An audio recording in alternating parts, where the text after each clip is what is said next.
Lahat po ay inaasahan tumayo para po sa pagsisimula ng ating pong regular na pagpupulong sa pangunguna po ng ating ginagalang na Vice Mayor at pangalawang ama ng ating bayan at ama ng Sangguniang Bayan. Good morning po.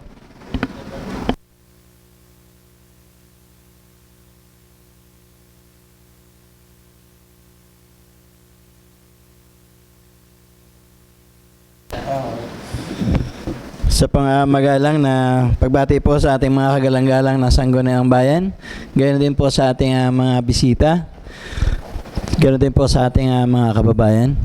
Tayo po ay mag-uumpisa na ng ating regular na pagpupulong sa pamumuno po ng ating kagalang-galang Konsehal Botok Magpantay.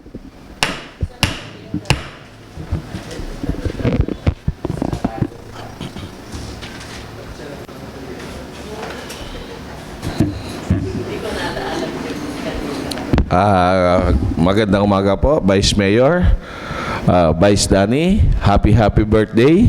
Thank you. Sa acting po mga kasamahan sa Sanggunian, kay Sekbong, at sa lahat po ng ating mga bisita na galing pa ho sa ibang lugar at mga opisina. Salamat po sa inyong pagdalo. Bago ho natin simulan ang ating pagpupulong, tayo po muna ay manalangin. Sa ngalan ng Ama, ng Anak, ng Espiritu Santo. Amen.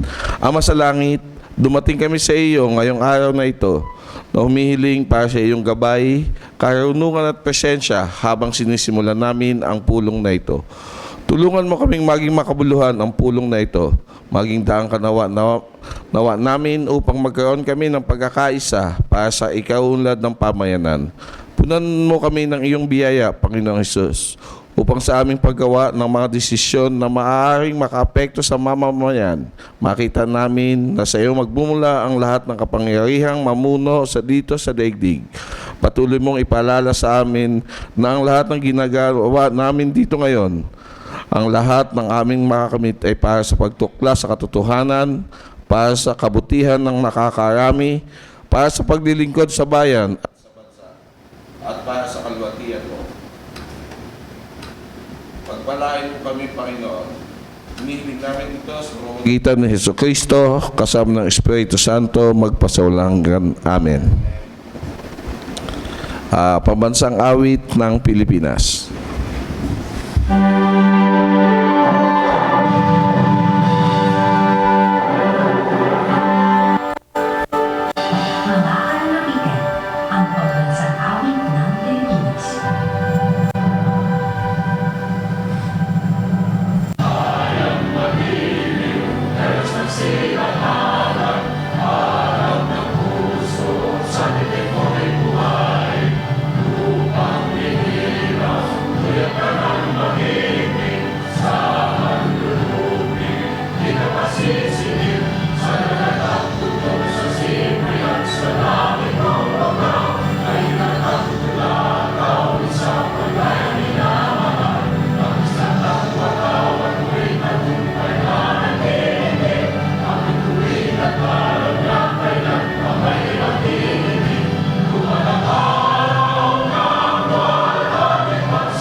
Itaas po natin ang ating mga kanang kamay at banggitin ang The Councilor's Creed.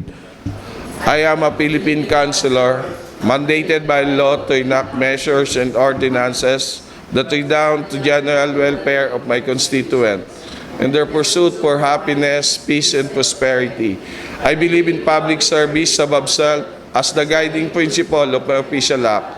As I tread the pathways of local legislation, may the Almighty guide my mind and heart that I shall be true to my constituent and the Filipino people.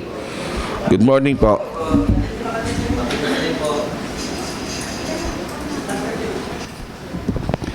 Muli po ating magalang na pagbati sa ating mga kagalang-galang na membro ng Sangguniang Bayan. Ganoon din po sa ating mga kababayan. Ganoon din po sa ating mga bisita. pagbasa po ng ating nakaraang katitikan. Maraming salamat po kagalang-galang na tagapangulo. Ang CP po ng katitikan ng di pangkaraniwang o ng pangkaraniwang pulong ng Sangguniang Bayan na ginanap noong Enero 13 ay naipamahagi na po sa lahat po ng ating mga konsehales ng bayan. Ganon din po ang kanilang sa pamamagitan po ng kanilang email accounts at sa pamamagitan po ng hard copies. Kung kaya po ito po ay hinihiling ko na sa ating kagalang-galang Fort Salumbides na mapagtibay na. Kagalang-galang Konsehal Fort Salumbides. Salamat po kagalang-galang na tagapangulo, Vice Mayor Danny Liwanag. Hinihiling ko po na atin na pong mapagtibay kung wala na po tayong pagbawasto ay mapagtibay ng ating nakaraang katitikan. Mungkahi po ng pagtitibay ng ating nakaraang katitikan ay pinangaluhan po ng ating kagalang-galang Konsehal Bomel Devero. Mayroon po bang pagtutol?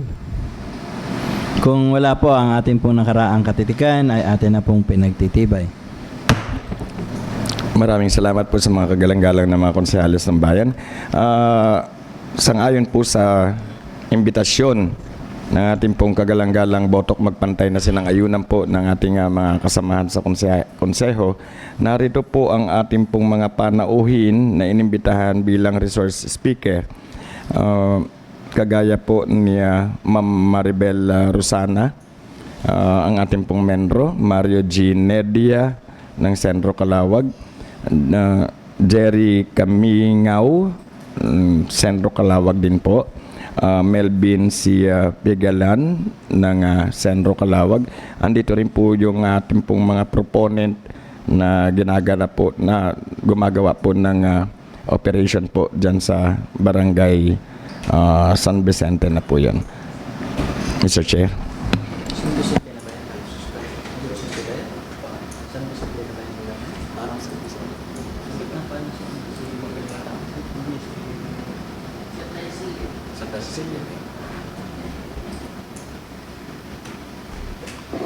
Thank you po, Mr. Chair, sa correction. Barangay Santa Cecilia nga po pala may sabi. Salamat po. Kagalang-galang Konsehal Fort Salumbides. Salamat to Mr. Chair at Secretary Bong sa pagwawasto. Para po mapagbigyan ng oras ang ating mga bisita ay hinihiling ko po ang suspension of the rules. Suspension of the rules seconded by Konsehal Josie Wagan. Meron po bang pagtutol? Kung wala po, tayo po muna ay nagsususpindi ng ating sesyon. Pagkilala po sa ating sinong maunang bisita na magsalita. Sa menro. Kagalang-galang boto kung magpantay. Good morning po. Ito po ay follow-up na pagdinig na po ito. Nung nakaraang pong session ay atin po silang naimbita. Bagamat yung iba po ay nakarating, yung iba naman po ay ngayon lang po makakadalo. Ano po? Although yung atin pong sa PMRB ata po ay wala pa din po. So hinihiling po namin na sa aming sa kapulungan ito na sana ay mabigyan ho kami ng linaw dun sa nangyayaring operation po dito sa Barangay Santa Cecilia. So napagalaman po natin na ang nabigyan po ito ng permit nung nakaraang buwan ng ating munisipyo, pero sa ngayon po ito po ay hindi pa nabibigyan sa kadahilan ng nag-request din po tayo na to isang resolution na pansamantalang hindi po nabigyan ng permit hanggat hindi ho natin nakakausap yung mga gusto nating makausap, kagaya po ng PMRB. At the same time, yung DNR na nag-i-issue po ng ECC, then yung mismong nag-ooperate po nung quarry o mining na tinatawag. Ano ho. So ito po ay nakatawag ho ng pansin sa atin itong nakaraang December na talagang napakarami yung truck ang labas-masok hong humahakot ng sinasabi nila ay silica sand dito sa Barangay Santa Cecilia. Kaya hinihiling po namin sa kung sino po ang makapagbigay linaw sa andyan po ba ang MGB? May MGB po ba tayong kasama? So, Mr. Chair, pwede po maimbitahan natin sa MGB. Thank you po. So, sa mungkahi po ng ating kagalang-galang Konsehal Botok Magbantay ay mauna daw po muna ang ating MGB. Pagkilala po. Makibanggit na lang po ang pangalan, sir.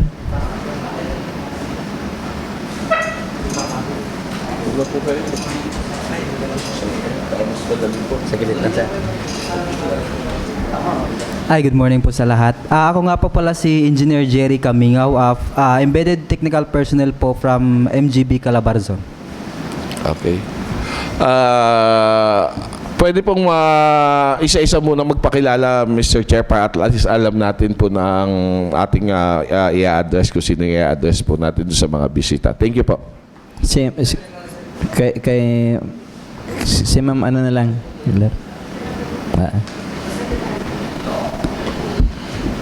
Magandang umaga po. Ako po si EMS-1 Marinidia po.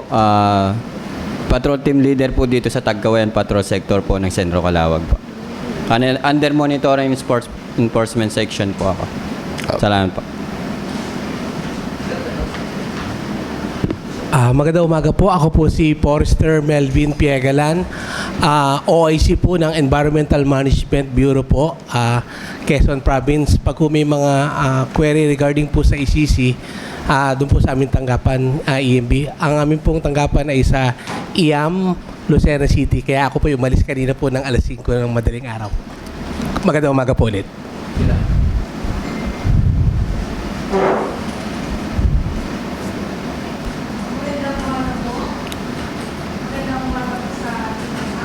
Okay. Nalulubat na yon. Ganun pa kayo. At men redesignate po. Kanina pa yung namamatay. Palta na naman. Tatlo lang sila, ma'am, bisita natin. Okay po. Yung iba pa po, yung nandito po ba yung operator? Paki-issue na po.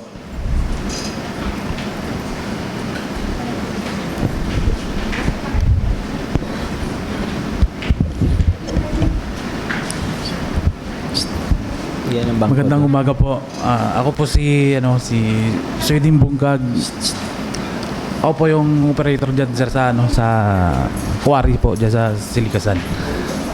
Bigyan mo na lang ng bangko.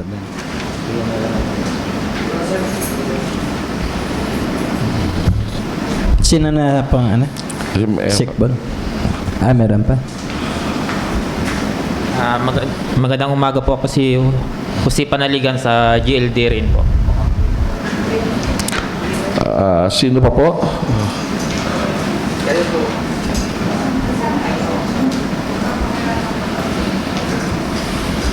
Magandang umaga po. Ako po ang caretaker po ni Mrs. Melissa Villanueva. Si Crisan Tagapor.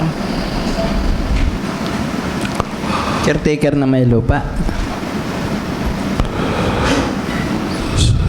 Okay. Mr. Chair, hello.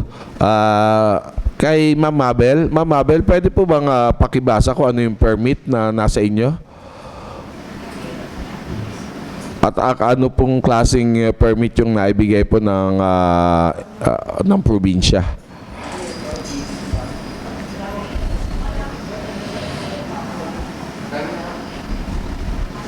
Magandang umaga pong muli. So, ang permit po na ibinigay po ng ating Provincial Mining and Regulatory Board ay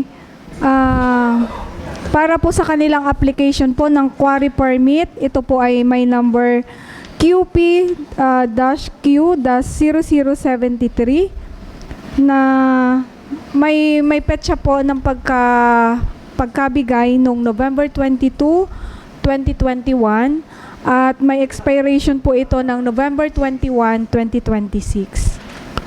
So, yun po ang ito po ay nakapangalan po kay Mrs. Melissa M. Villanueva. Doon po sa mismong may-ari ng lupa. Lupa po. Okay.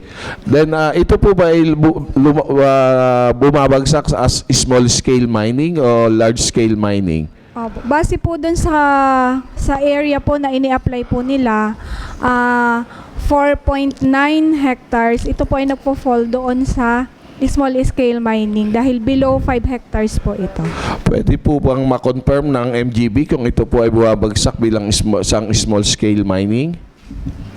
Yes po. Ito po ay small scale mining kasi below siya ng 5 hectares. Which Pag is, below 5 hectares. Okay. Thank you po.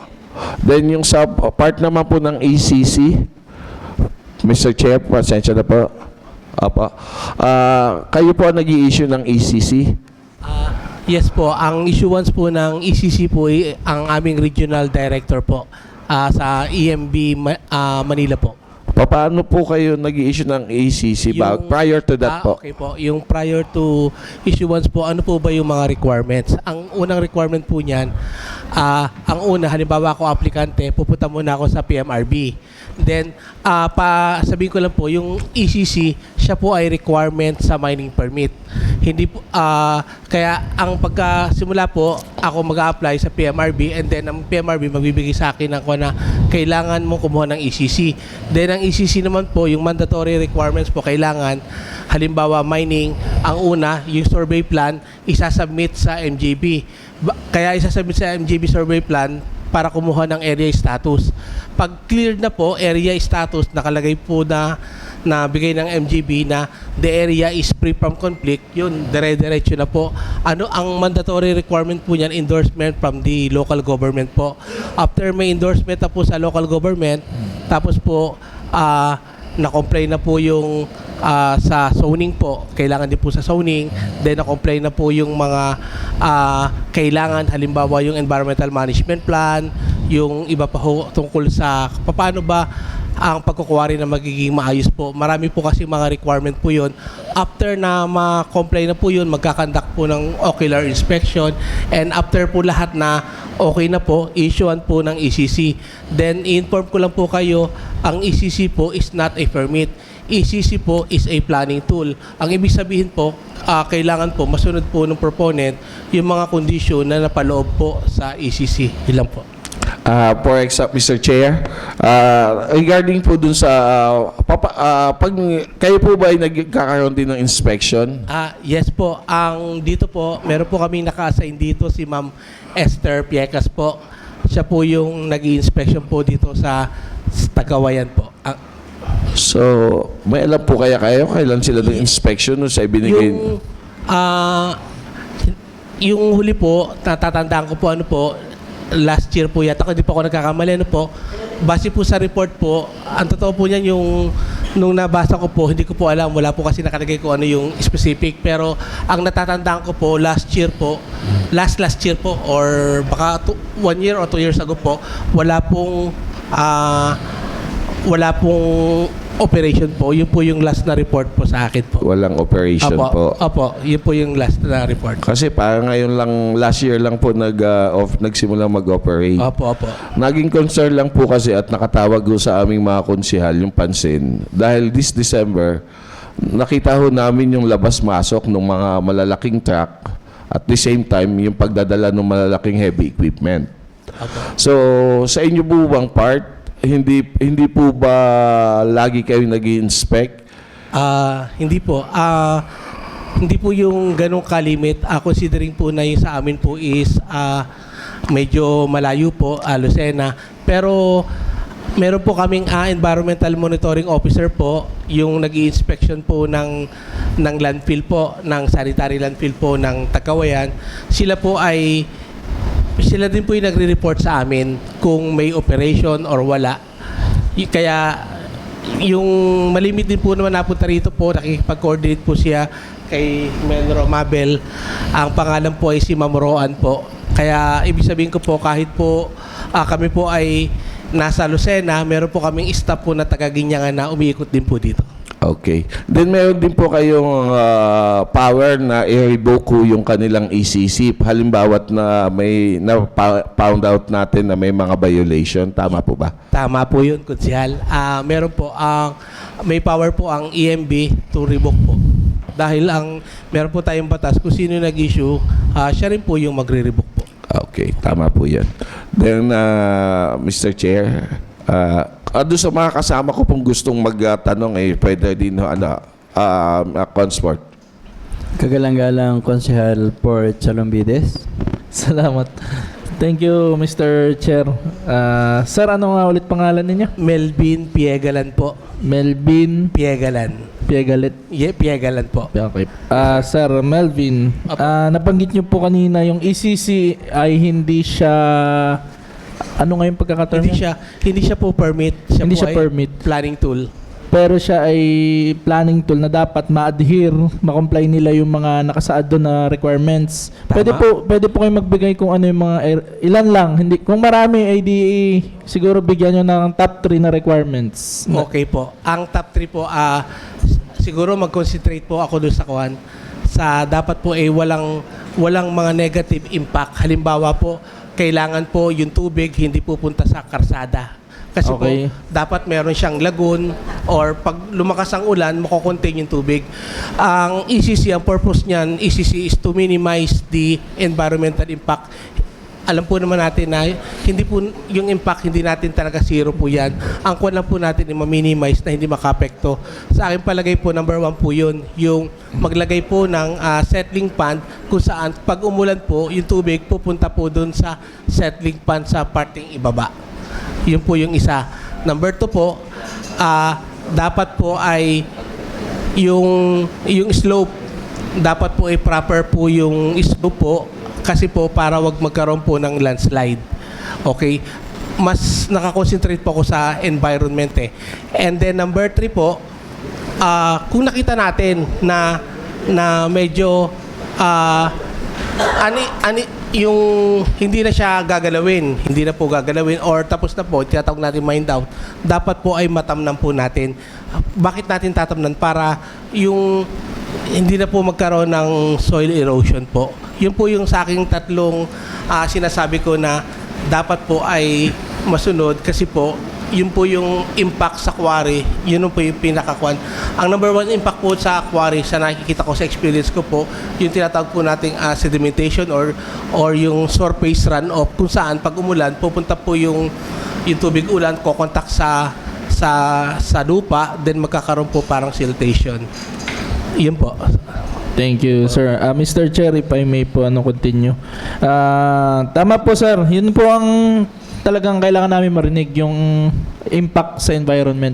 Kasi kaya nga po napukaw, natawag ang pansin ng Sangguniang Bayan ay dahil po sa ilang napansin. Hindi pa naman po namin sinasabi na may impact, pero meron po kasing mga visual, yung mga napapansin na mga pagbabago doon kasi sa area. Una po yung sinabi nyo, hindi dapat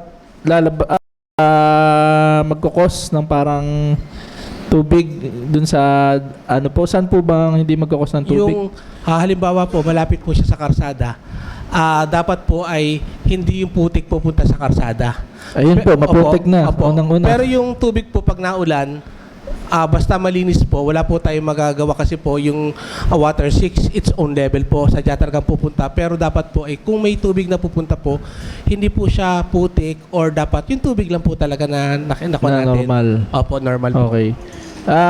Ito po bang pag sinabing putik ay may kayo? May basihan kung gaano ba dapat karami? Okay or po. Ganito po yun. Meron po tayong EPEP pero sa akin palagay po mas makakapagpaliwanag po yung ating mining engineer. Okay. Yung pagdating po dun sa sige sir, siguro mamaya na. Last po. question ko lang. Sige po. Mr. Chair, dumaan po kayo kanina, nakita nyo ba yung bukana ng area? Hindi ko po siya napansin. Okay. Sige, po. yun lamang Mr. Chair. Thank you po. Kagalang-galang Konsehal Joel Enriquez. Thank you, Mr. Chair. Para po ito kay Ma'am Mabel.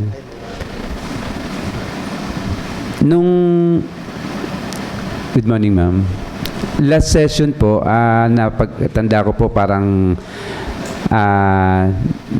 na pag-usapan po na kayo po ay nagpalipad ng drone para po may dala po ba kayo nung video footage nun para makita naman po ng ating mga Sangguniang Bayan member kung ano po talaga ang totoong kalagayan nung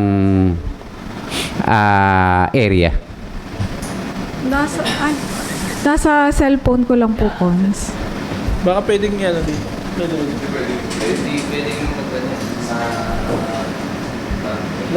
Para sa benefit ng ng ating kagalang-galang Konsehal Joel Enriquez ay makikisuyo na lang muna sa kanya na muna mapakita at parang siya ay may concern doon. Pwede ba, Ma'am Mabel? Tsaka ito po ay hindi po siya video. Picture lang po. Photos lang. Kahit na basta meron siyang tawag dito. Ma'am, ang isa po kasing concern ko dito ay gusto ko lang pong malaman yung distance po ba kasi ang alam ko po yan nasa watershed area yung ay gusto ko lang pong makita kung gaano po kalayo yung lugar ng pinagkwakwarehan dun po sa watershed na pinanggagalingan naman po ng source ng tubig dito po sa bayan. Ibig po ba sabihin doon po sa Tagawayan Water District po? Hindi po, ibig ko sabihin Yung po ay source yung gusto ko lang pong makita kung malayo po ba yung lugar na pinagkwakwarehan doon sa watershed po dito po sa bayan ng Tagawayan. Yun lamang po.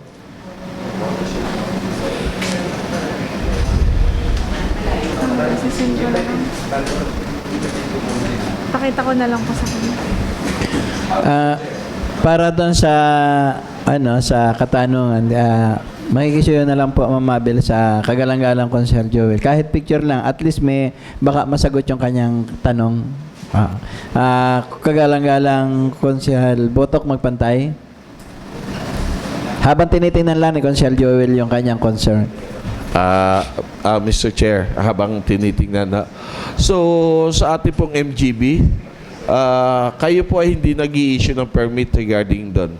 Wala po kayo sa pag-i-issue?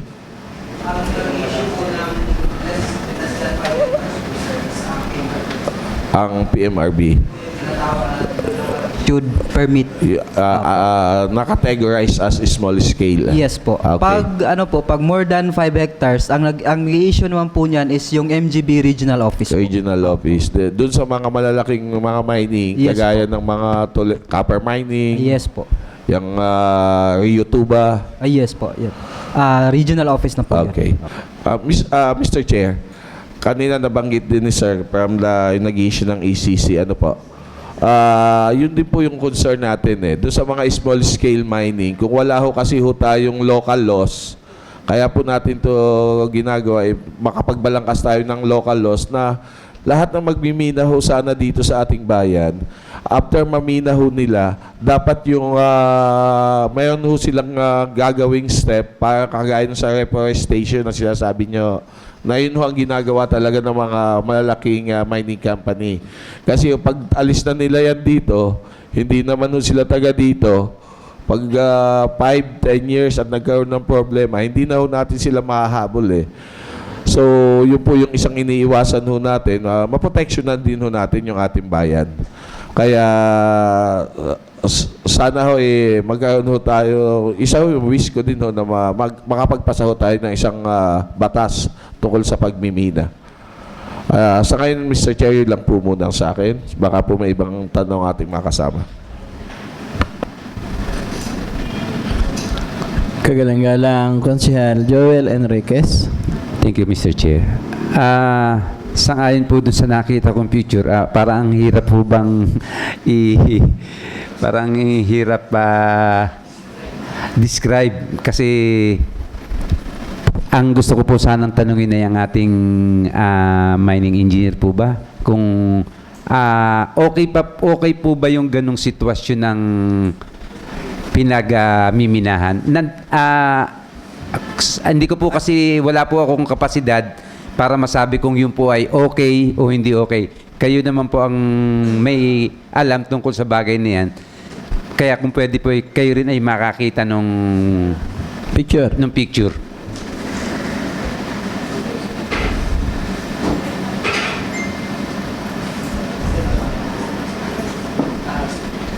Sir, clarify ko lang po, tinutukoy nyo po is yung damage sa vegetation po. Opo. Yan po kasi sir is, kumbaga is normal po yan pag may surface mining po tayo.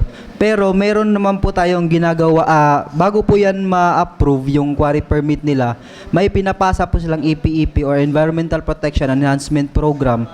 Yan po yung programa na saan yun, kumbaga, dyan po nila sinusulat yung mga countermeasures na ginagawa po nila para po ma-mitigate tulad po ng ganyan. Pag may pinuputol silang kahoy is nagtatanim po sila, may replacement po. Tsaka po, after po ng quarry, may ginagawa pong, may sinasubmit po sila na final mine rehabilitation program. Yun naman po yung gagawin nila pag na-mine out nila yung isang area, i-rehabilitate po nila. Ganyan po ang ano. So, pag sa tanong niyo po kung normal, kung okay lang po ba yung ganyang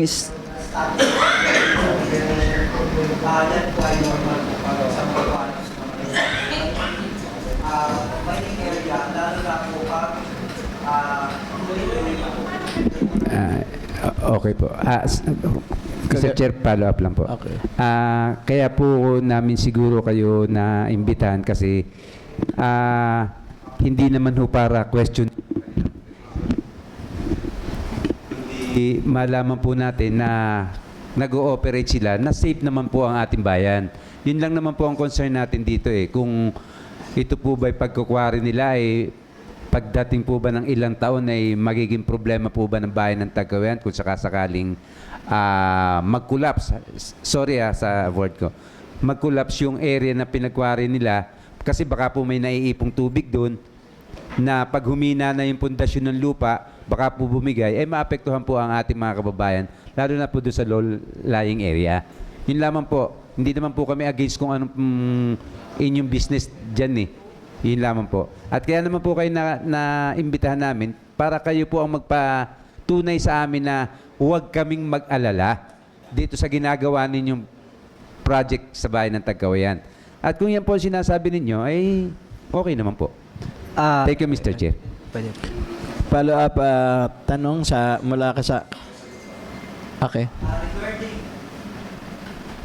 Regarding naman po sir sa concerns niyo, it's natural po na may concern po talaga. Kanya nang patay. Sige. Regarding naman po sir sa concerns ninyo with regards to safety, environmental concerns po regarding po sa kanila pong quarry operation, pwede naman po kayong ang nakakasaklaw po kasi nito is ang PMRB kasi permit holder po sila eh. Sila po ang nagakandak ng monitoring sa kanila sa operations nila. So meron po silang EPEP, meron din po silang safety and health program regarding po sa safety. So pwede po kayong maghingi po ng update po sa PMRB kasi sila po ang nagmo-monitor dyan para po masiguro po ninyo na safe ang kanilang operations at saka po environmentally compliance po sila. Okay po. Kagalang-galang konsyal, botok magpantay. Yun nga po yung naging concern namin eh. Naging madulas ho yung kalsada eh. At the same time, ang dami hong na-aksidente doon, ang daming na-slide na motor. Kasi nung nag-ano sila is kasagsagan ng ulan. Unang-una. At the same time, yung ginagamit nilang equipment, napakalaki. Kita po ba sa picture yung kung small scale mining, ano ba po bang requirements? Pag ano po? Pag small scale mining na permit, kailangan ba dyan ng malaking equipment? Ang alam ko po, morely manual labor po yun eh, pag small scale eh. Ang categorization lang po, base po sa batas is yung land area lang po talaga. Yung sa mechanization niya, wala na pong naka-specify po. Pero nakalagay po yun sa Mining Act Yung iba naman po yun. Kumbaga siguro po sir is yung ang tinutukoy nyo po is ang RA 7076 which is People's Small Scale Mining Act. Yun naman po is po para po sa metallic.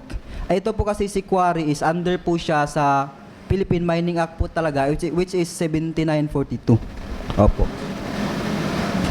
Ang nakalagay po dito is kasama ang silica. Anyway, ang sinasabi ko kasi dito is bawal yung malalaking equipment pagdating sa 7076. Yung sinasabi niyong isang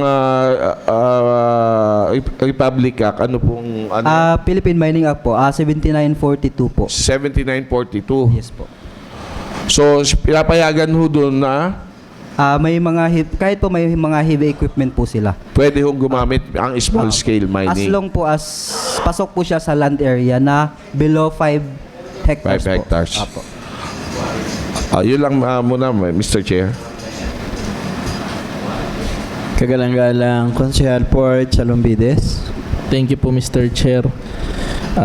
At least napaliwanagan po tayo ng mga eksperto no pagdating sa environment. Dahil yun naman po ang naging unang purpose, yung ating po pag-aalala na baka may damage na po yung area ng pinagmiminahan o quarry o kung ano pa man tawag dyan.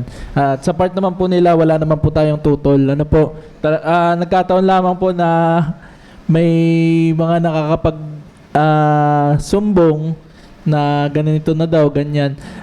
Pero po Mr. Chair, maibalik naman po sa nangyari na ating pong session nung nakaraan. Ito po ay pagtanong ko na lang po sa ano po, yung sa mga requirements. Kasi po napag-usapan po nung nakaraan, sabi ni Ma'am Mabel, April o July ay nag-i-stockpile na daw po yung kumpanya ng mga gamit. Ano po, if I recall, at nandito po sa minutes. Pero sila daw po ay nag-apply lang ng business permit ay December. Sino po kaya ang pwede pong matanong? Bakit po ganun? Yun lamang po yung concern. Sino po kayo makakasagot nun pagdating sa business permit po? Sila tanongin siguro natin, pwede makasagot po si kanino sila. Siguro ma-address muna natin kay Ma'am Minro kasi sila yung pagkukunan ng mga requirements eh. Kasi wala pa naman silang permit ngayon taon na to. Ang nakuha nila nung last season natin ay noong December pa. December po. So yun ay wala na ano na.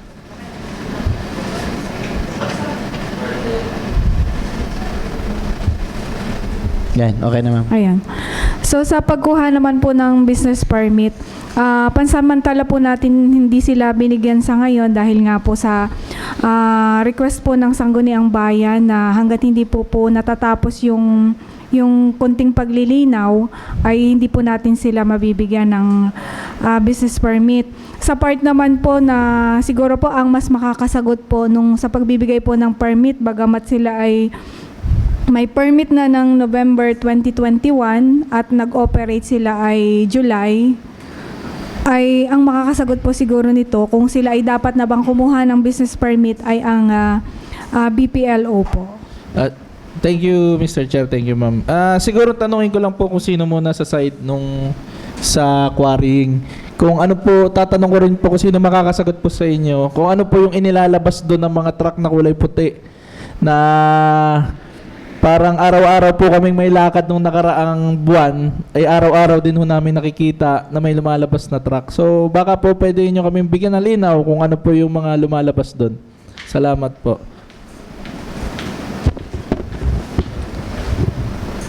Magandang umaga po, umaga. Silika saan po yun kagawad yung lumalabas po sa truck? Opo. Kayo sir ay anong ano nyo doon sir? Sa operator po kami. Operator. So yun na nga po ang tanong ko, pwede po ba sila mag-operate na naglalabas ng product kung wala silang business permit? Sige sir. Kumuha po kami kagawad nung December 4 po. December 4 Opo. lang, noong December lang? Opo, yung December. Wala ho kayo noong November? Ngayong December lang rin po kami kagawad nag-operate talaga dyan. Nag-operate talaga yung December lang. Simula po kami dyan na wala naman po kaming nilalabas po dyan. Kumbaga, ano lang po kami dyan na andyan pa lang po kami na... Basta yung sakop po ng inyong business permit. Opo, yung... Ngayon po ay wala, total wala. Wala po ngayon, naghinto po kami. Sige po. At makakapag-witness din naman po na nakapark yung inyong mga truck doon sa San Vicente. Ano. Ngayon, Opo. pero kasi nililinaw lang po namin kung noong November and prior to that ay siguro akala namin ay November pa yung kasi lagi talaga namin nakikita yung truck. Pero kung yun naman pala ay sakop ng December, hindi pasok pa naman sa inyong permit. Sige po. Yun lang po. Paglilinaw lang Mr. Chair para naka-record. Thank you po. Kagalang-galang Konsehal Botok magpantay. Mr. Chair, sa kadahilan ng wala yung PMRB, ano po, ang DNR region po ba ay tawag dito yung mayroon po ba kayong power para kayo mismo mag-inspect ng site kung ito po ba ay environmentally safe o lahat ho sila ay nakukumply yung kanilang mga requirements para ho at least magkaroon lang ho kami ng kapanatagan ng loob. Dahil baka dumating yung panahon, kami ang masisi na hindi man lang kami umaksyon diyan sa bagay na yan. At sige po, Mr. Chair, yun lang po muna. Magandang umaga po ulit at tanghali na po pala. Base po doon sa katanungan po ni Kagawad Boto, po. Kami po ay may mga schedule na ang DNR po may schedule po ng mga monitoring po. Pero kalapit po nito na kailangan po namin na may mga kasama po kami na mga embedded po na galing po sa MGB po. At higit sa lahat po dapat po ay meron din po kami mga kasamang mga deputized ng MGB. Kasi kung sakali man po kami ay kami po ay nag-inspection o nag-monitoring na may violation po kaming nakita, pwede po namin silang otherwise kung sa senaryo na kataasan ay pwede po kami magkaso. Po. Pero yung mga first and second offense po, kami po ay nag-i-endorse kung sino man po yung nag-issue ng quarrying permit po sa kanila. Ini-endorse po muna lagi namin tulad po nun sa kanila sa kaso po ng mga kaso po na aming naimbestigahan yung dito sa Tagkawayan at saka sa iba pa. Kung yan po ay sakop po ng PMRB, gumagawa po kami ng report, recommendation, tsaka po ini-endorse po namin sa MGB at tsaka po sa PMRB. So yung pinakang last na magpa-final decision po niyan, PMRB po. Although kung gano'n na po yung ka-worse po yung violation, hindi na po minimal, automatic po pwede po kami magkaso. Pag hindi na po kaay-gaya yung kanyang mga violation. Kasi ganito po, Mr. Chair, nasa process po sila na kumukuha ng permit. Ayaw naman natin ibalam. So, sabi ko nga, hanggat hindi nakakausap yung PMRB, baka po pwede na makausap muna ang PMRB, then makapagawa ng inspection bago magbigay ng permit. Kasi po para hindi din po sumala sa pagbibigay ng permit. Yun nga po yung iniiwasan namin, baka kami ang masisi. Sa atin pong operator, taga saan po ba kayo? At nasaan po ang inyong permanent office address? Matagal na ho ba kayo nagmimina? Matagal na po ba ang opisina ninyo sa Zambales? O one-time shot lang po ito? Ngayon lang po sa Kagawad. Po sa mic. Dito na lang, sir. Dito na lang, sir.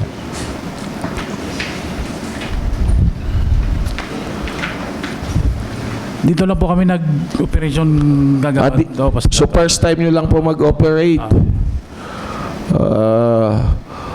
So, wala ang opisina nyo sa Zambales. Dito, wala. Napakahirap po nun na. Yun po ba ay katanggap-tanggap sa mga permitting? Nasa Zambales ang opisina nila? Dito, wala ho silang opisina?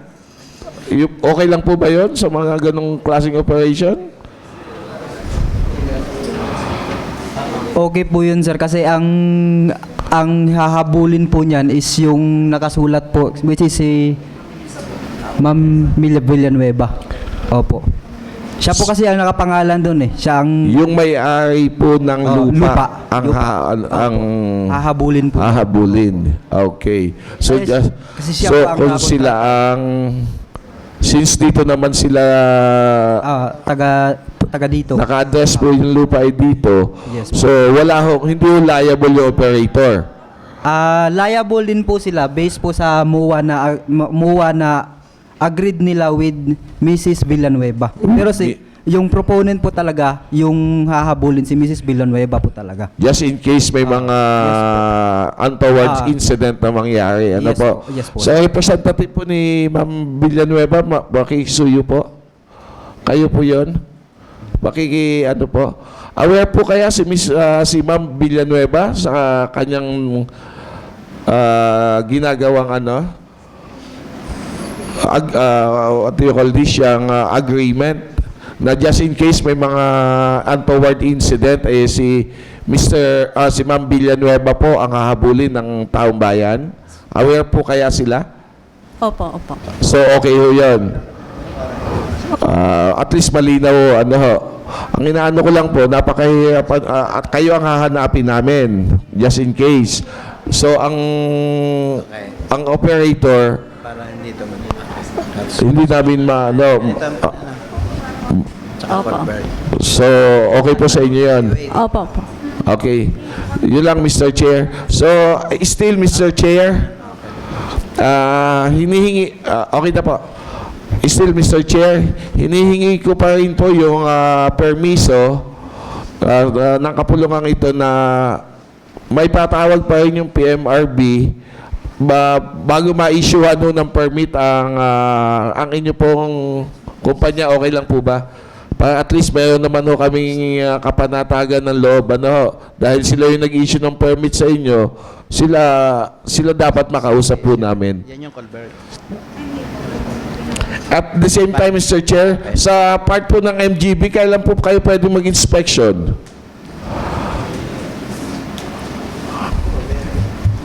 Pasensya po, ako po ang sasagot, sir. Okay po.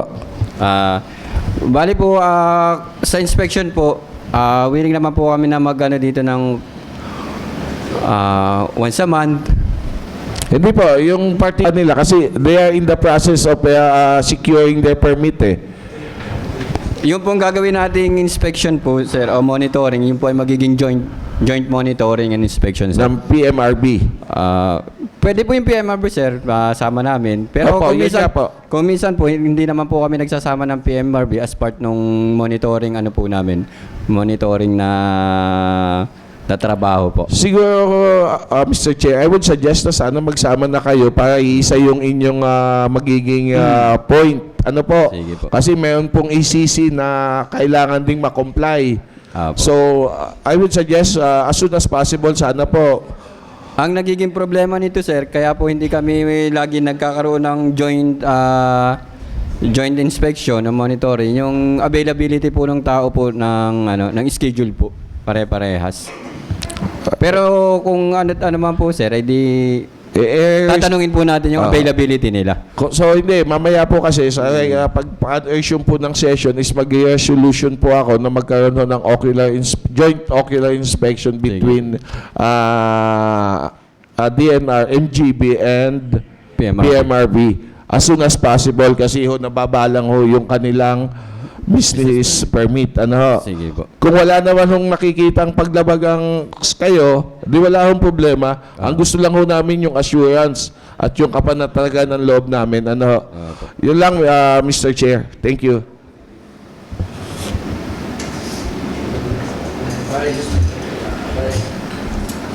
Kagalang-galang Konsehal Forrest Salumbides. Siguro last 2 question na muna tayo kasi kailangan na nating kasi masyado nang mahaba yung ating pag sa kanila. Wala din naman yung nag-issue ng permits which is PMRB. Sa napapakinig kasi natin wala muna silang jurisdiction doon sa area na kung saan ay nag-ooperate yung ating mga bisita. tayo ay pumupukol ng mga tanong sa kumbaga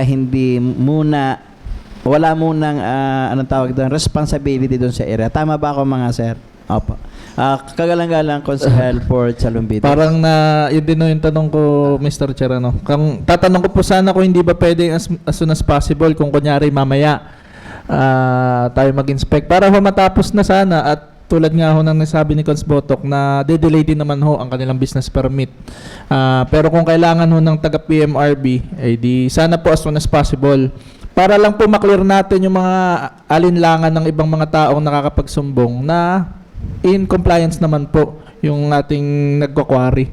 At para po magtuloy-tuloy na rin ang kanilang operasyon kung wala namang violation. Kaya sana po as soon as possible. Thank you po, Mr. Chair. Kagalang-galang Konsehal Joel Enriquez. Thank you, Mr. Chair. Doon lang po sa mga operator, kayo po ay binigyan ng permit ng PMRB ng 2021. Tama po ba? Kagalang-galang Konsehal Joel Enriquez, ang permit ayon sa paliwanag ay nasa may-ari ng lupa na si Mrs. Villanueva. Then si Mrs. Villanueva, siyempre may kausap na mga operator. So the operator is not included with the said permit. Tama ba, Sikbong?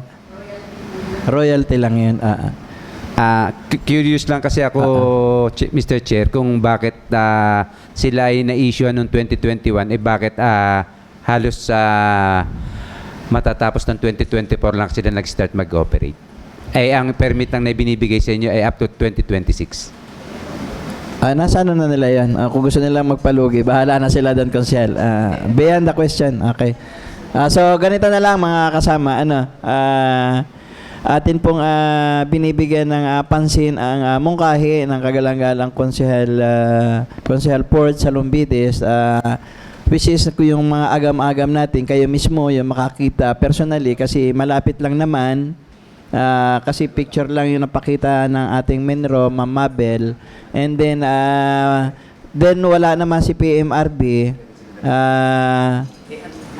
ay yung kanya lang permit ay extended hanggang 2026. So, pwede silang kumibo dyan kahit pa nga late na ng 2026. Kaya, nasa sa kanila yun. Kung ina-aksayan nila yung kanilang araw ng granted ng permit, wala tayong problema doon.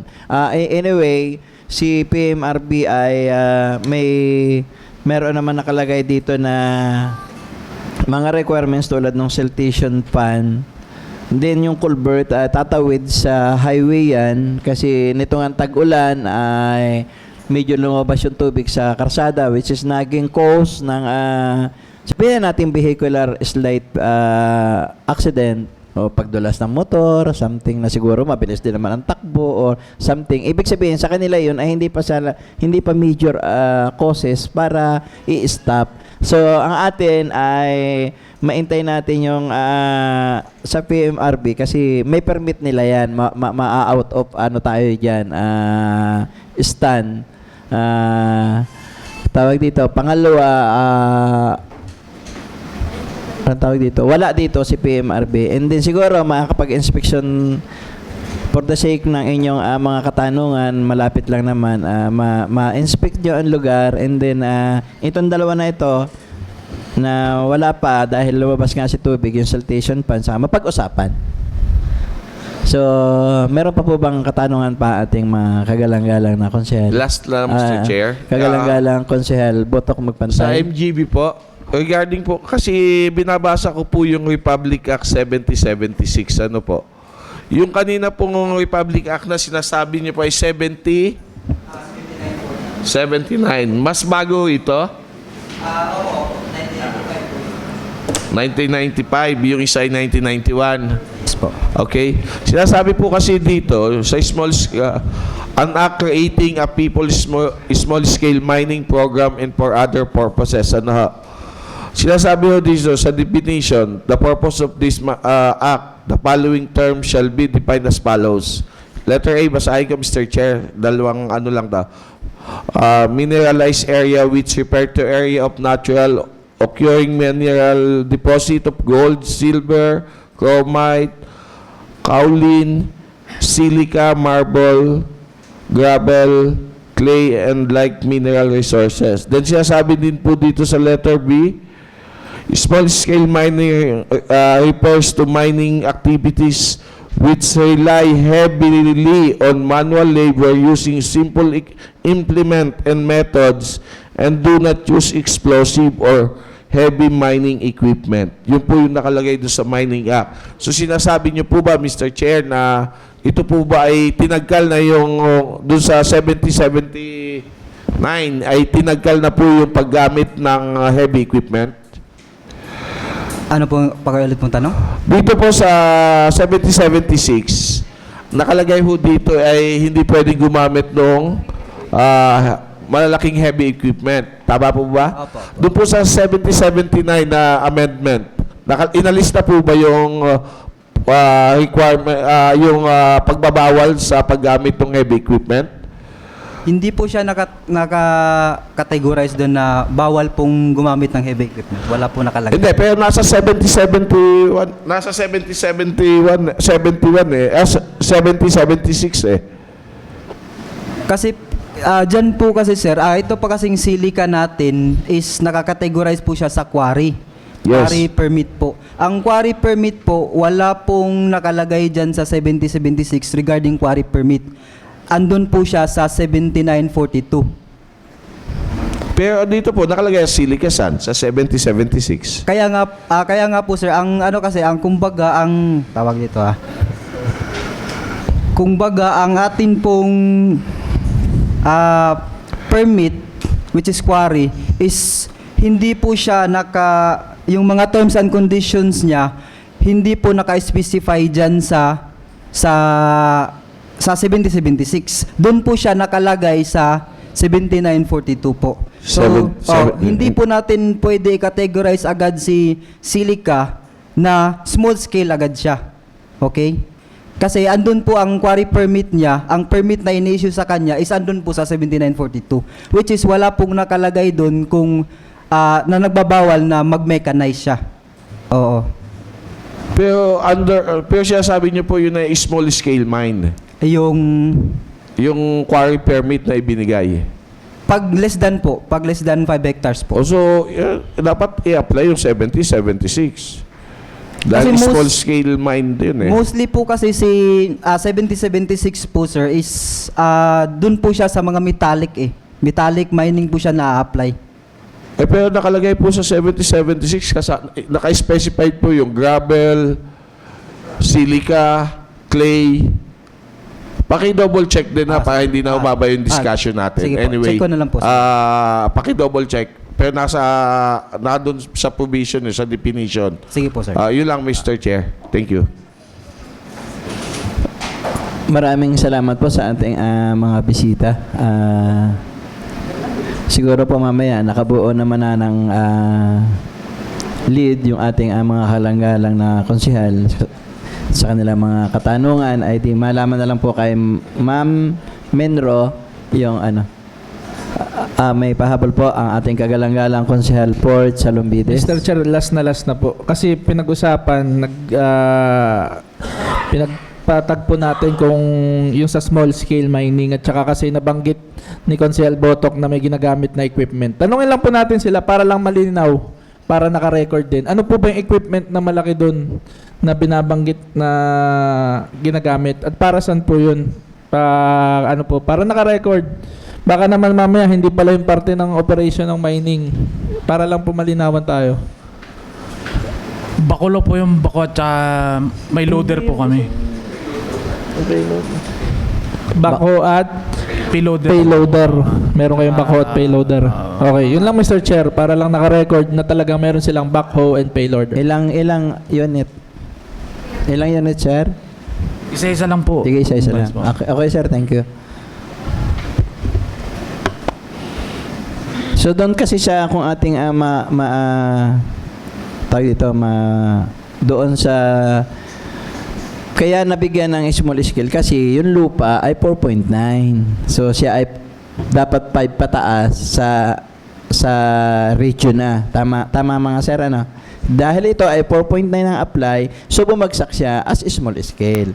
Na ito naman si Quarry ay dahil silica ay kasama nga daw sa sinasabi ng Konsel Botok, ay nangangailangan din na, hindi naman sinasabi na walang mechanize. Kasi hindi naman mahirap naman patikin yun. Ano? Tama ba yung gusto nyo iparating kanina, sir? Okay.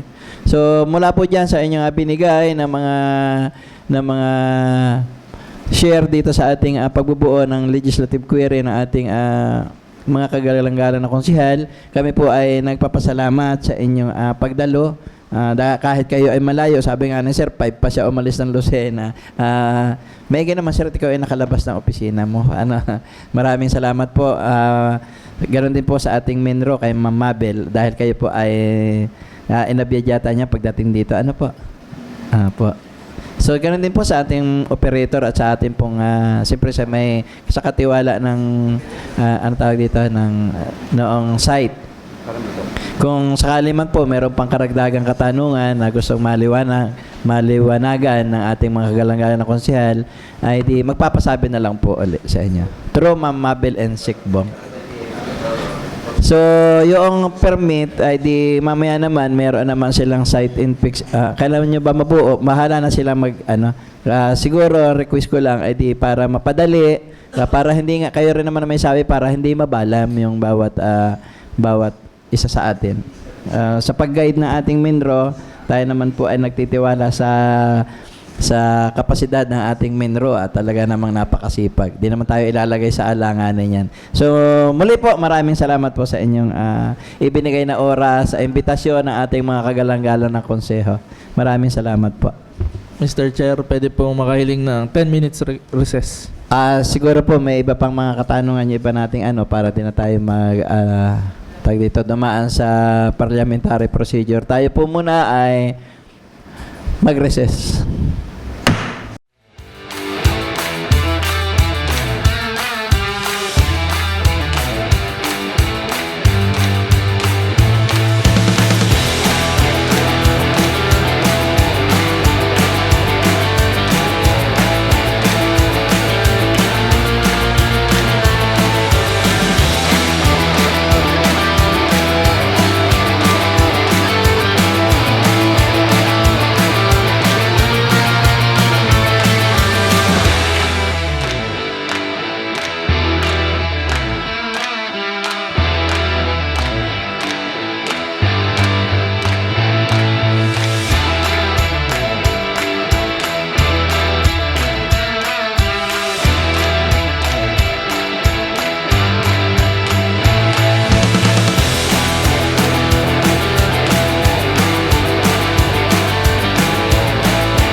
serbisyong inyong matatanggap mula sa tanggapan ng Pambayang Agrikultur sa ilalim ng pamumuno ni Municipal Agriculturist Juanito S. Panganiban.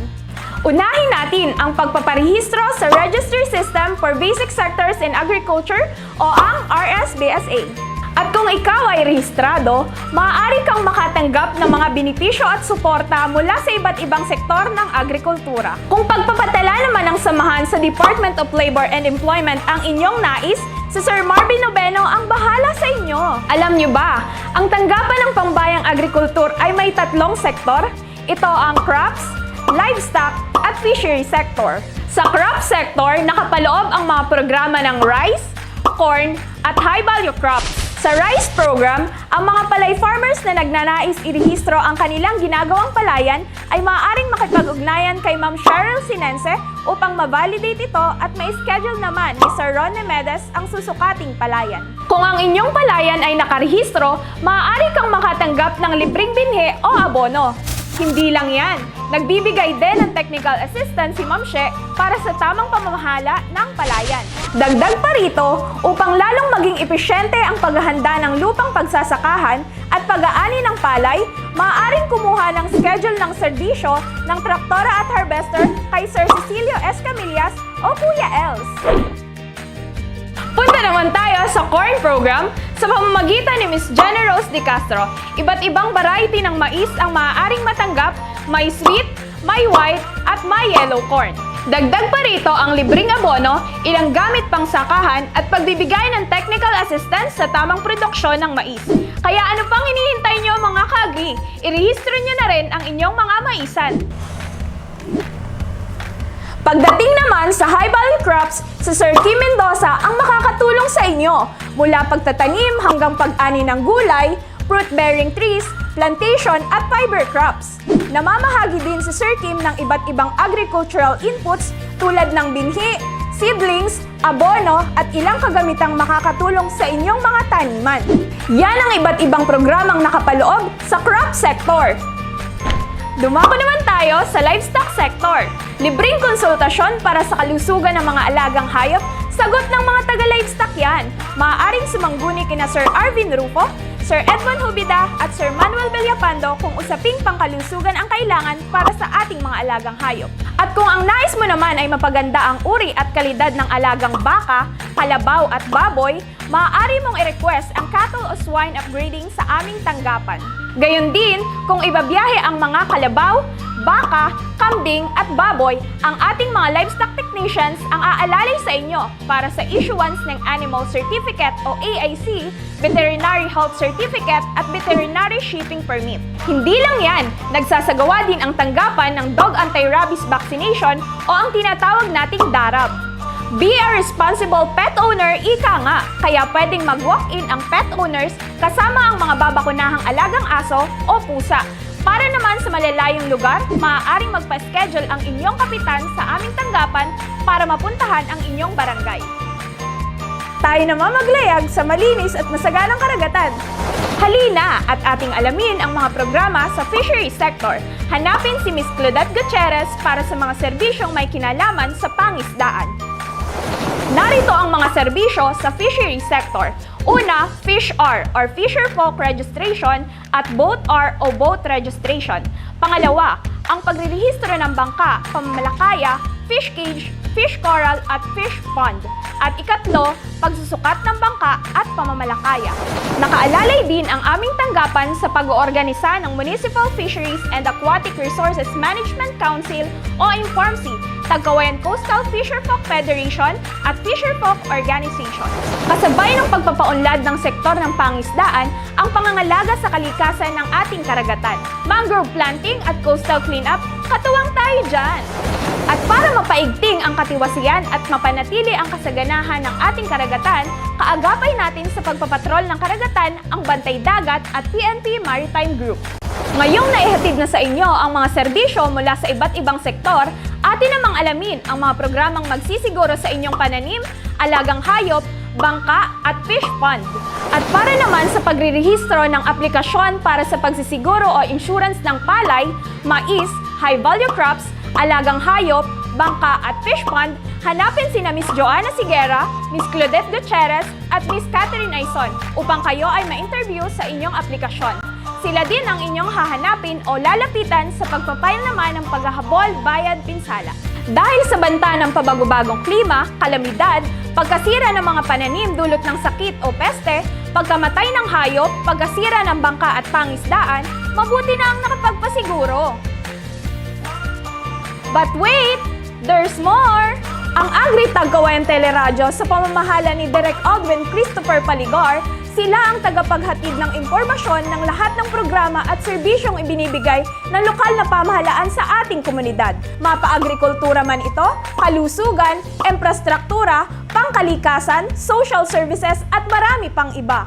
O ayan mga ka-agri, alam na natin ang iba't ibang serbisyong hatid ng tanggapan ng pambayang agrikultur. Ito ay bilang suporta sa adhikain ng ating punong bayan, si Mayor Carlo Eliazar, na palakasin ang food security program para sa bayan ng Tagkawayan. Sama-sama nating abutin ang mithiin ng pamahalaan, masaganang agrikultura, maunlad na ekonomiya para sa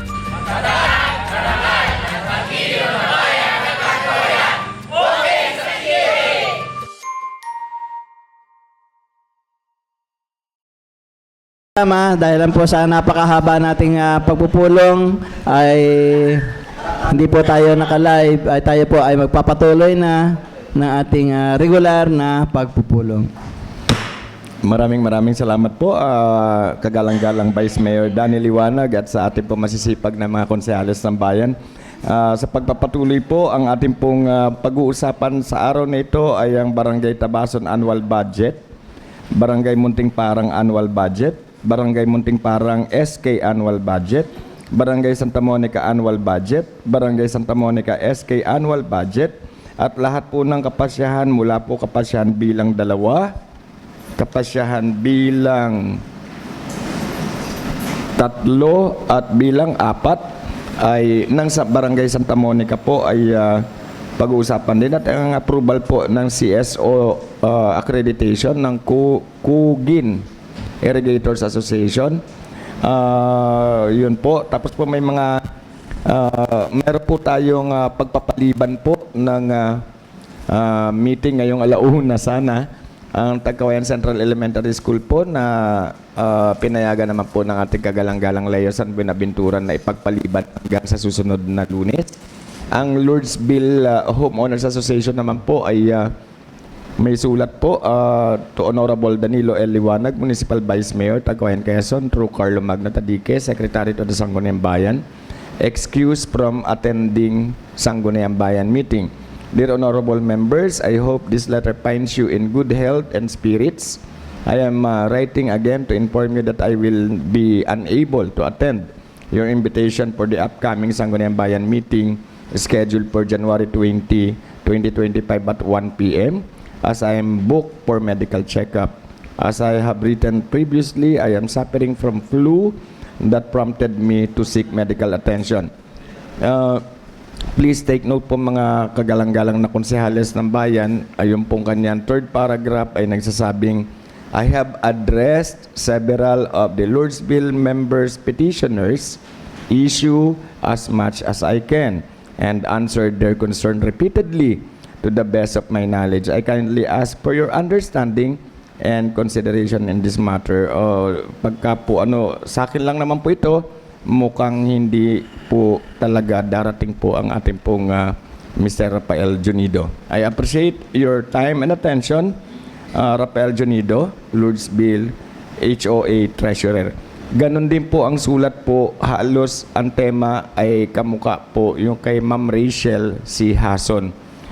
Bagamat Mr. Chair, hindi po sakop talaga ng Sangguniang Bayan ito, tinutulungan lang po natin, mukhang iba na po sana ang venueng pupunta nila at susulatan ko po sila to seek attention or help sa iba pong ahensya at hindi na po sa Sangguniang Bayan. Okay po. Ito pa po, may sulat pa po. Ito naman din po humihiling yata sa inyo ng tulong. Kagalang-galang Danilo L. Liwanag, pangalawang punong bayan, kagalang-galang na mga membro ng Sangguniang Bayan sa pamamagitan ng Ginoong Carlo Magno Tadique. Mga Ginoo, ako po si Jonas Peter A. Liabe na lumalapit sa inyong tanggapan upang matulungan sa aming suliranin sa isang parsela ng lupa na natatayo sa at matatagpuan sa sitio Santolan, Manlayak, Barangay Rizal, Tagkawayan, Quezon. Ito po ay pag-aari ng aking mga magulang na ninanais namin ipagbili, ngunit ito po ay dinadaanan ng pathway na ipinagawa naman ng Sangguniang Barangay ng Rizal. Sinikap po naming makipag-ugnay sa mga opisyalis ng Sangguniang Barangay, ngunit ang tugon po sa amin ay pag-aaralan pa nila ang aming mga dokumento. Ang naturang pong lote ay binabayaran namin ang amilyar at kompleto ang papeles mula sa titulo nito, mapa at tax declaration na mayroong sertifikasyon mula sa municipal assessor. Ang amin pong hiling ay mabakuran na namin ito at tuluyang maibenta sa lalong madaling panahon dahil ang aming ama ay matanda na at hahaba pa ang proseso kung ito po ay hindi maibebenta. Hiling po namin ang inyong tulong. Maraming salamat po. Nilagdaan po ni Jonas Peter Eliabe ng Barangay Santa Cecilia po. Kompleto po yung kanyang mga dokumento. At ito po isa ilalim po ng pamumuno po ng Committee po on Good Government. Wala na po sigurong iba maliban po sa ipapasok na lang po mga ordinansa at resolution po ng Sangguniang. Maraming salamat po, Mr. Vice Mayor. Kagalang-galang Konsehala Rivi Masangkay.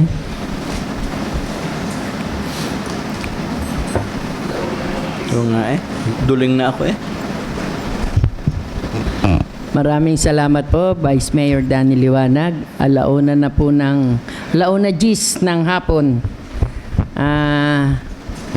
Nakakatuwa ang sisipag ng miyembro ng Sangguniang Bayan. Simula pa kaninang alas 9 ng umaga, base sa mandato sa atin ng ating mga kababayan. Tayo ay gumagampan sa ating tungkulin. Kahilingan po at ito naman po ay nagkaroon na ng committee hearing kaninang umaga. Ang annual budget ng Barangay Tabason para po sa taong kasalukuyan na nagkakahalaga ng 4,330,990 pesos centavos na gugugulin po sa iba't ibang programa at proyekto para po sa barangay ng Tabason. Barangay Tabason annual budget. Pinangaluhan ng kagalang-galang Konsehal Leo San Buenaventura. Mayroon po bang pagtutol? Kung wala po ay atin pong pinagtitibay. Para naman po sa annual budget ng Barangay Muntimparang para sa taong kasalukuyan na nagkakahalaga ng 4,090,000 pesos 189.16 centavos. Barangay Muntimparang annual budget. Pinangaluhan ng kagalang-galang Konsehal Bomel de Vero. Mayroon po bang pagtutol? Kung wala po ay atin pong pinagtitibay. Sangguniang Kabataan ng Barangay Muntimparang Annual Budget CY 2025 na nagkakahalaga ng 409,018 pesos .92 centavos. SK Muntimparang annual budget. Pinangaluhan ng kagalang-galang SK Angela Salombides. Mayroon po bang pagtutol? Kung wala po ay atin pong pinagtitibay. Para po sa Barangay Santa Monica Annual Budget Calendar Year 2025 na nagkakahalaga ng 3,370,578.43 centavos. Barangay Santa Monica annual budget ay pinangaluhan ng kagalang-galang Konsehal Port Salombides. Mayroon po bang pagtutol? Kung wala po ay ating pinagtitibay. Para po sa annual budget ng Sangguniang Kabataan ng Barangay Santa Monica na nagkakahalaga ng 337,057 pesos .85 centavos. Barangay Santa Monica SK annual budget. Pinangaluhan ng kagalang-galang Konsehal Joel Enriquez. Mayroon po bang pagtutol? Kung wala po ay atin pong pinagtitibay. Salamat po. Kagalang-galang Konsehal Port Salombides.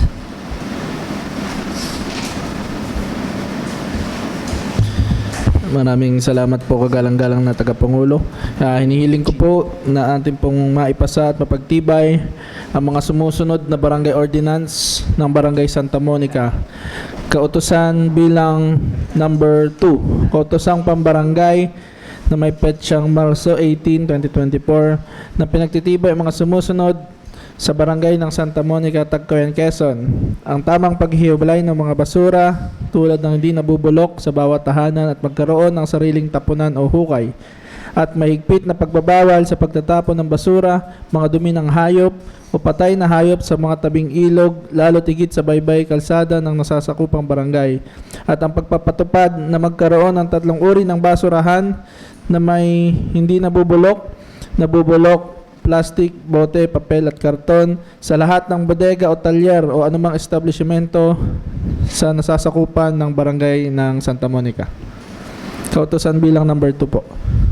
Kautusan mga pambarangay ng Barangay Santa Monica ay pinangaluhan po para mapagtibay ay ng ating kagalang-galang ng mga sangguniang bayan nang walang pagtutol. Isa pa po kagalang-galang na tagapangulo, kautusan bilang number 3 na may petsang June 17, 2023. Kautosang pambarangay na nagtatakda ng paniningil ng buwis o butaw sa mga karagdagang karagdagan ng mayroon sa barangay ng Santa Monica. Kautosang pambarangay para sa pagpapataw ng ng paniningil ng buwis ay pinangaluhan ng kagalang-galang Konsehal Butok Magpantay. Mayroon po bang pagtutol? Kung wala po ay ating pinagtitibay. Last na po, Mr. Chair, ang kautusan bilang number 4 na may petsang November 4, 2024, kautusang pambarangay na paglalagay ng mga humps sa farm-to-market roads at malalaking pathways sa tapat ng mga kabahayan sa nasasakupan ng barangay ng Santa Monica. Kautosang pambarangay ng Barangay Santa Monica sa paglalagay ng mga humps ay pinangaluhan ng kagalang-galang Konsehala Josie Wagan. Meron po bang pagtutol? Kung wala po ay pinagtitibay. Thank you, Mr. Chair. Kagalang-galang Konsehal Joel Enriquez.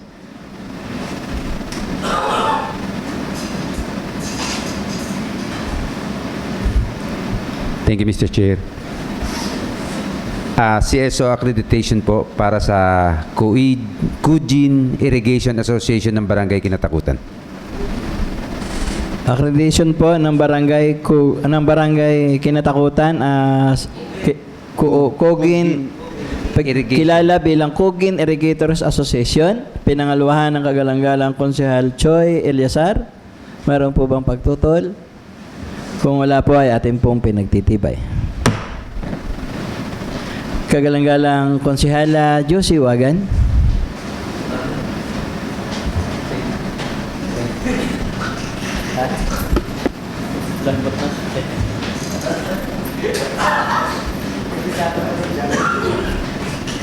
Magandang hapon na po sa atin po lahat, kay Vice, sa atin na po lahat. Dahil po siya po'y matagal na nanungkulan din sa barangay ng Kandalapdap, hiniling ko po sa inyo na ako po'y tulungan ninyong pasok ang kapasyang taos-pusong pagpapabot ng pakikidalamhati sa pamilya ng dating Kapitan Remio Romy E. Sardegna na namayapa po sa edad na 80. Sapagkat sa pasimula po ng kanyang panunungkulan bilang ingat yaman sa loob ng 10 taon, ay naging maayos ang paghawak niya sa kaba ng nasabing barangay. Sapagkat sa loob ng halos 21 taong namuno bilang ama ng barangay o bilang kapitan, ay nasubaybayan niya ng maayos ang mga ordinansa at resolusyon ng kanyang kagawaran o kapwa niya lingkod ng barangay Kandalapdap na sa katuparan ang mga proyektong nakatulong sa kanyang nasasakupan. Sapagkat sa loob halos ng 3 dekadang panunungkulan ay naging mabuti siyang ama ng pamilya, ama ng barangay, naging mabuting mamayan at isang mabuting ehemplo ng isang tunay at maasahang lingkod ng barangay Kandalapdap. Pagpapaabot po ng ating taos-pusong pakikiramay at ganoon na rin po ang ating pagkilala sa kanyang panunungkulan at pagpupugay sa ating dating Kapitan Romeo Sardegna ng Barangay Kandalapdap. Pagpapaabot po ng pakikiramay, pagkilala at pagpupugay ay pinangaluhan po ng lahat ng kagalang-galang ng Sangguniang Bayan. Salamat po.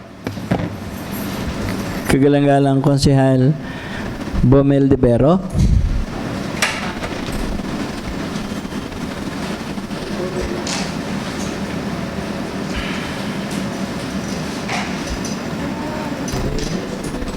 Thank you, Tagapangulo. Isa pong kahilingan sa ating iginagalang Congressman Attorney Mike Tan, DPWHDA District Engineer Rodel Florido na mabigyan o malaanan ng pondo at maipagpatuloy ang proyektong river control and flood control sa Barangay Tabason, Tagkawayan, Quezon, sapagkat tuwing tag-ulan o may sama ng panahon, may bagyo, ito ay nagiging sanhi ng pagbaha.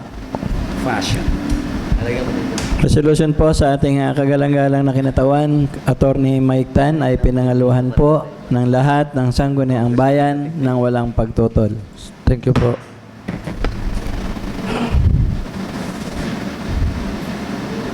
Kagalang-galang Konsehal Port Chalumbides.